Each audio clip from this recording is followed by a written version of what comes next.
Asdiqa, salam alaikum, bonjour ou bonsoir les amis. J'espère que vous allez bien partout où vous vous trouvez. En tout cas, c'est ce que je vous souhaite. Et pour le meilleur de toutes les situations, bien entendu.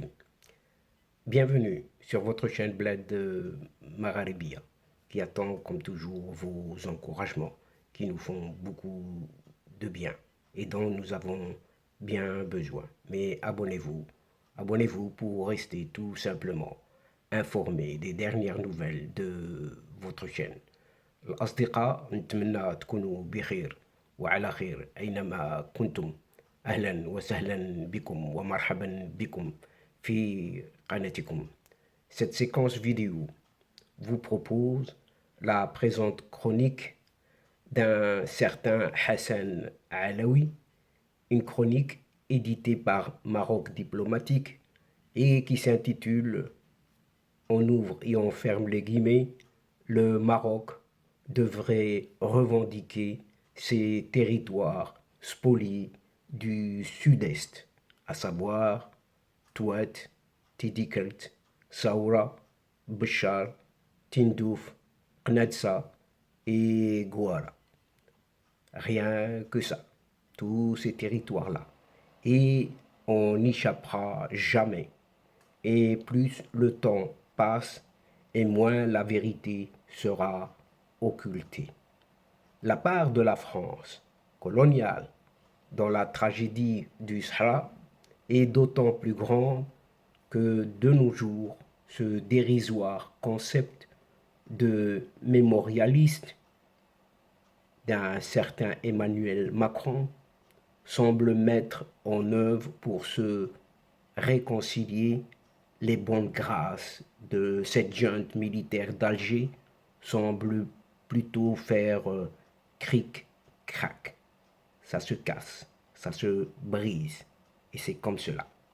Le temps des révélations historiques et des documents juridiques ressurgit et comme par enchantement semble reprendre un certain dessus dans cette affaire du Sahara marocain qui constitue, à n'en pas douter du tout, le plus grand hold-up du siècle.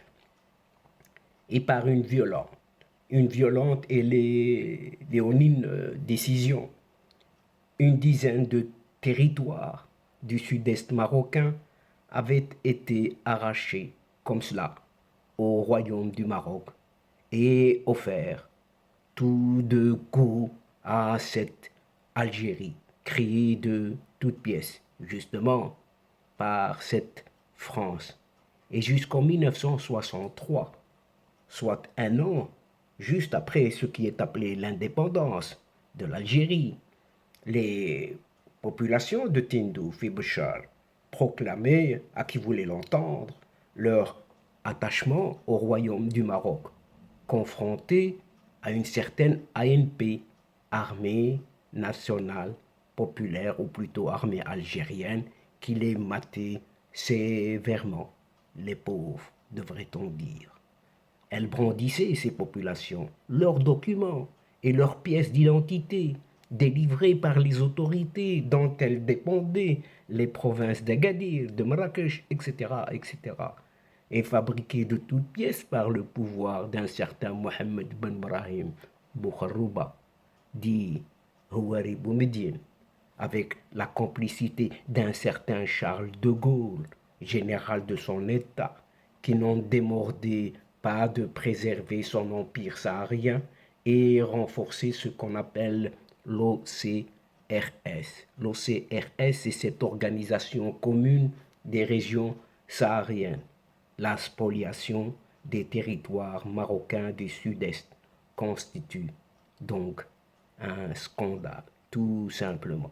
Et cette vision géopolitique avait d'ailleurs bénéficié notamment de conditions que les marxistes qualifient de pseudo-d'objectifs, autrement dit du contexte de la guerre froide qui opposait les deux blocs de l'époque occidentale d'un côté et soviétique de l'autre. Elle a également été subvertie par la littérature et le catéchisme politique des années 60 à l'aune du triomphe relatif d'un certain langage socialiste sur lequel cette Algérie et certains États du tiers-monde avaient allègrement surfé. Tant et si bien que, soutenu par une certaine Union soviétique disparue depuis de l'époque, il croyait investir et coloniser pour de bon le cadre des Nations Unies, l'Assemblée générale, le Conseil de sécurité, la 4e commission, devenue le théâtre de subterfuges algériens, ainsi que d'autres organes.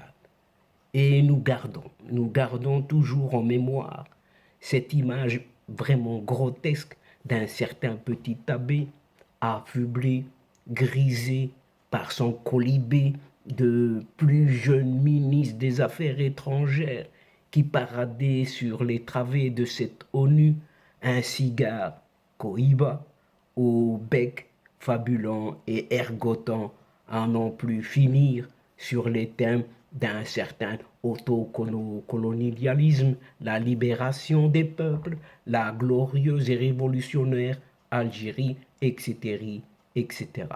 Sauf, sauf qu'au sujet du Sahara marocain, dont Bouharouba Boumediene venait de faire son cheval de bataille, de son expansionnisme rampant, et il se heurtait lamentablement à plus fort que lui, à plus éloquent et déterminé, un certain Ahmed Taibi Benhima, ministre des Affaires étrangères du Maroc à cette époque. La 4e commission de l'ONU était, à notre corps et défendant, transformée en champ clos algérien, une sorte de chambre d'enregistrement des manœuvres de ce petit abbé et consort, noyé dans la propagande d'Alger au nom de ce tiers-monde, sachant que le Maroc avait déjà posé à l'ONU la question de son Sahara dès 1956. Ni les grandes puissances, ni a fortiori les Nations Unies n'avaient prêté attention à un facteur décisif dans cette affaire, celui du fait que cette Algérie n'existait pas en tant qu'État constitué et reconnu avant 1962, constitué et reconnu parce que créé de toutes pièces par une certaine maman France. Non plus que cette Algérie était d'abord une province turque, avant de devenir un département français en 1830, juste pour un petit rappel. Non plus que le Maroc, en accédant à son indépendance en novembre 1955 et mars 1956, avait posé résolument cette question aussi bien à la France et l'Espagne qu'aux Nations Unies, de la récupération de ces territoires, de tous ces territoires spoliés du Sahara, qui vont de l'Guira, on dira à présent de Guergueret, aussi jusqu'aux confins du sud-est importants, le Tidikelt, le Touet, Saoura, Gourara, Béchar, Tindouf, etc., etc. Et donc, rien n'y fait.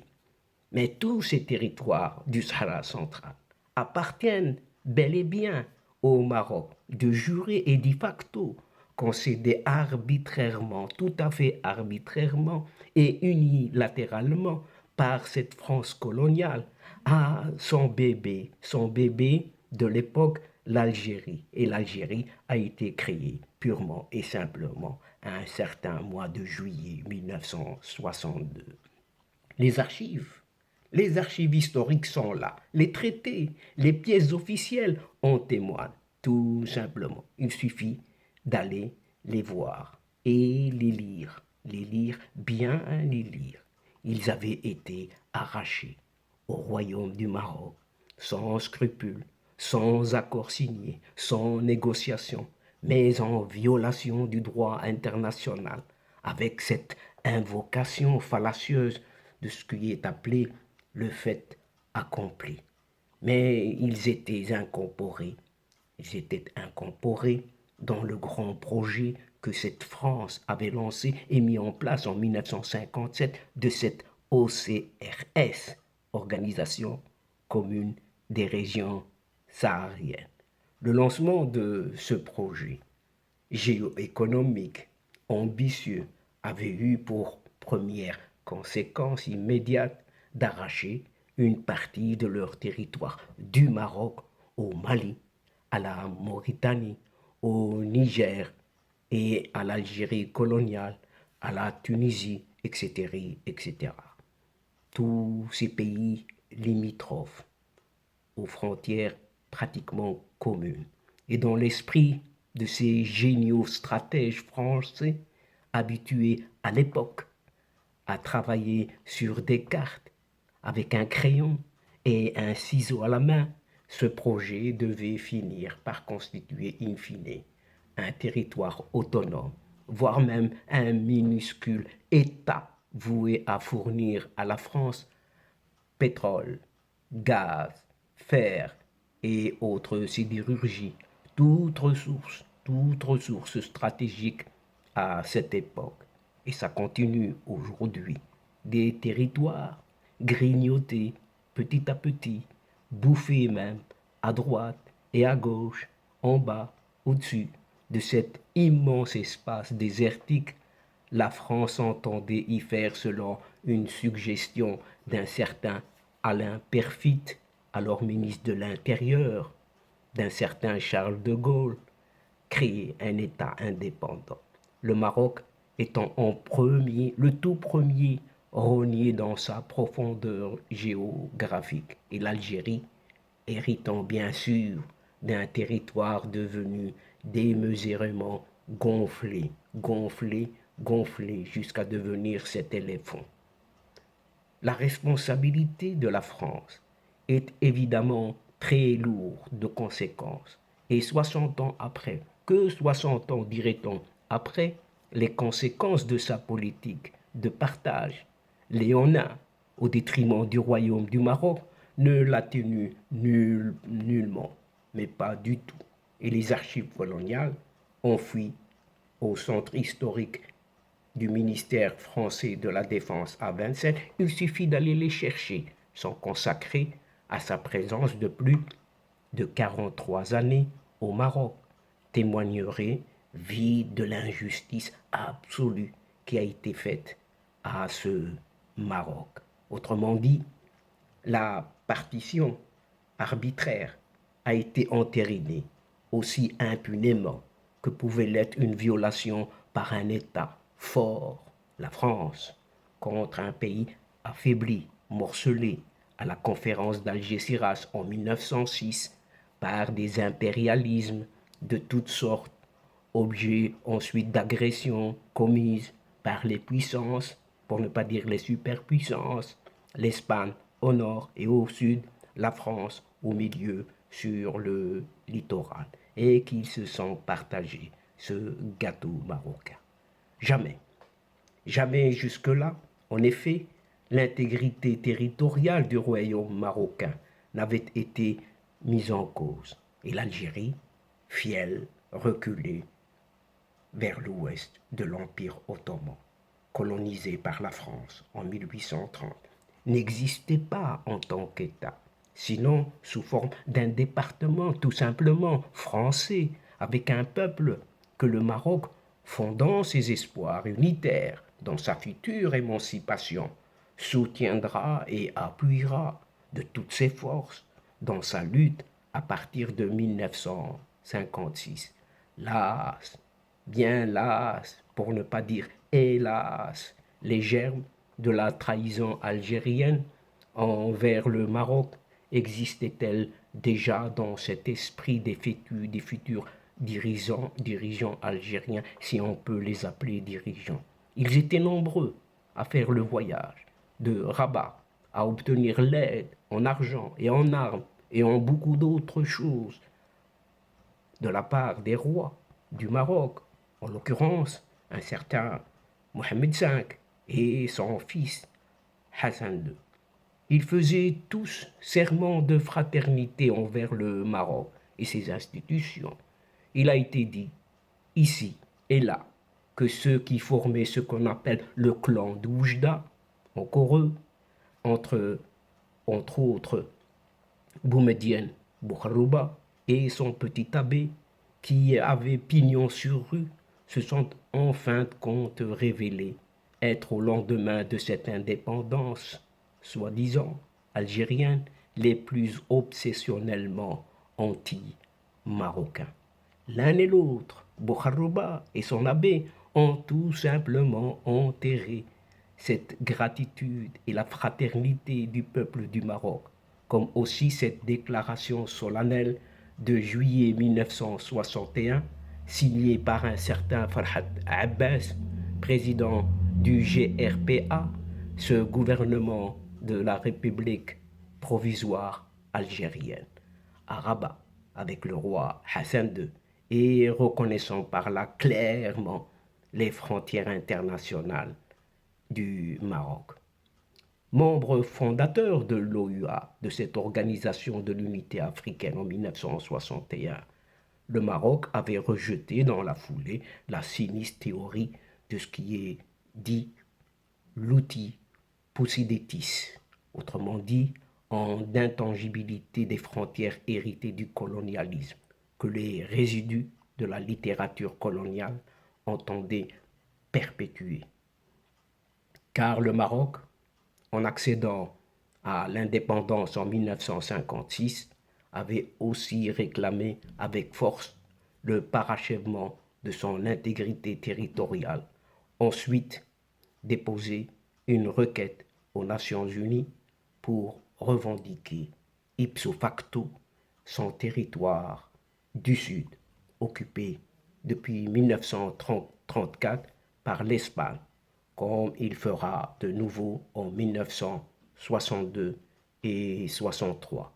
Et on défendra bec et ongle le principe de décolonisation devant la fameuse 4e commission des Nations Unies, harcelée et transformée plus tard en chasse gardée par l'Algérie. Or, dès la création de l'Organisation de l'Unité africaine en 1963, le Maroc n'a cessé de rejeter la clause sur l'intangibilité des frontières héritées du colonialisme. La communauté mondiale des juristes y faisaient écho. En témoigne le texte que Maurice Flory, professeur de droit et de sciences politiques à l'université d'Aix-en-Provence, à l'époque observateur pertinent du dossier du Sahara, écrivait tout simplement ceci. Le territoire est source de contentieux.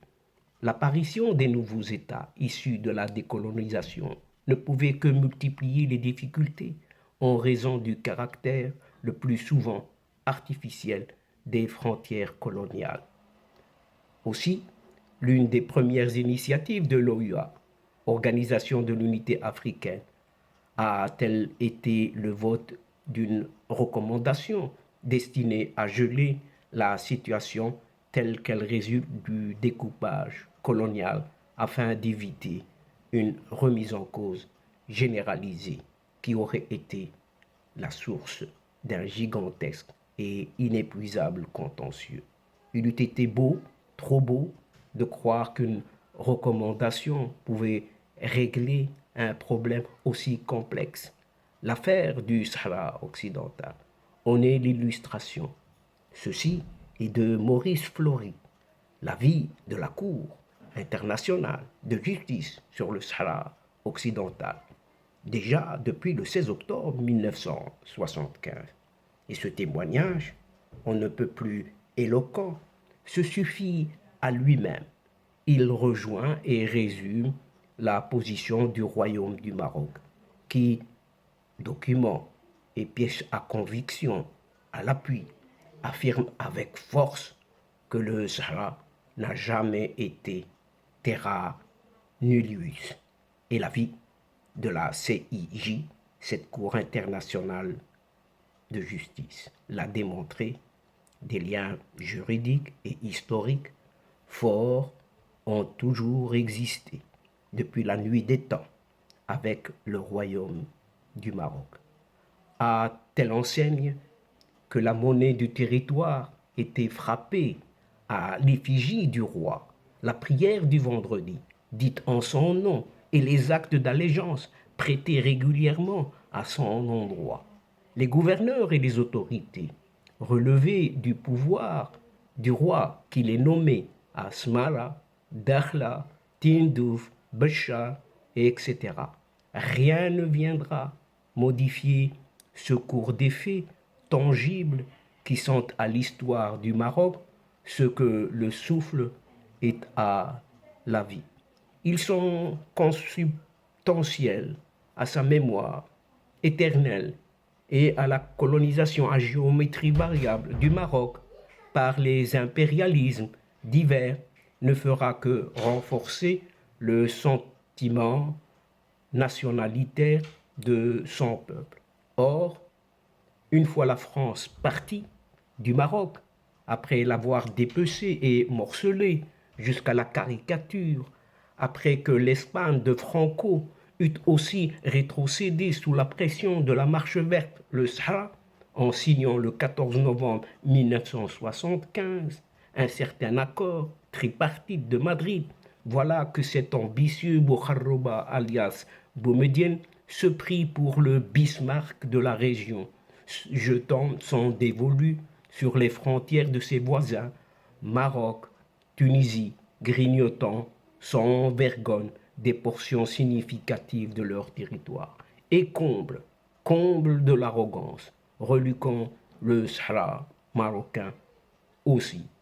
Les promesses faites au roi Hassan II lors du sommet bilatéral d'Ifrane en janvier 1969 sur les frontières non seulement n'ont jamais été respectées, mais elles se sont transmuées en déclarations de guerre sur fond de cynisme algérien que l'agression de cette ANP, cette armée nationale et populaire, de janvier-février 1976 contre, rappelons-le, Amgala, et qui est venu confirmer tout cela.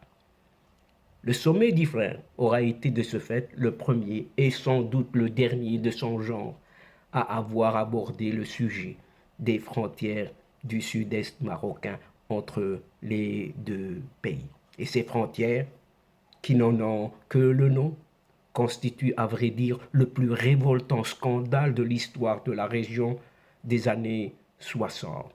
La démonstration est plus que faite, explicitement, que l'Algérie, de pays colonisé, est devenue la puissance coloniale de la région, dans le sillage des puissances françaises et espagnoles. Elle est leur héritière tout simplement naturelle, parce qu'elle n'a de cesse de mettre en œuvre l'expansionnisme le plus abject et le plus pervers. Forcé de nous interroger, à présent, si, comme un impératif catégorique, nécessité n'a pas lieu pour le Maroc de déposer les termes d'une revendication sérieuse et opposable à cette Algérie, à ce régime des territoires spoliés que sont entre autres Touat, Tidikelt, Gourara, Saoura, Béchar, Tindouf, etc., etc., dont la preuve de leur appartenance historique au Maroc est plus que tangible et surtout évidente. Et donc, chers amis, mesdames et messieurs, nous sommes arrivés à la fin de cette séquence. Et avant de vous fixer, rendez-vous à une prochaine fois, Inch'Allah, en vous retrouvant avec un immense plaisir. N'oubliez pas de vous abonner, tout simplement pour recevoir les toutes dernières infos à partir des séquences vidéo de votre chaîne, tout en vous remerciant pour votre participation, de nous suivre jusqu'au bout. Mais n'oubliez pas de partager partout où vous êtes et où vous pouvez le faire. الأصدقاء وصلنا إلى نهاية هذه الحلقة، وقبل موعد آخر للمرة القادمة إن شاء الله لا تنسوا الاشتراك لتصلكم الفيديوهات أخرى، ونشكركم كثير الشكر على مشاركتكم للمتابعة. L'instant, le moment est juste arrivé pour vous dire au revoir les amis et à la prochaine fois, Inch'Allah, الأصدقاء. السلام عليكم ورحمة الله وبركاته. مع السلامة.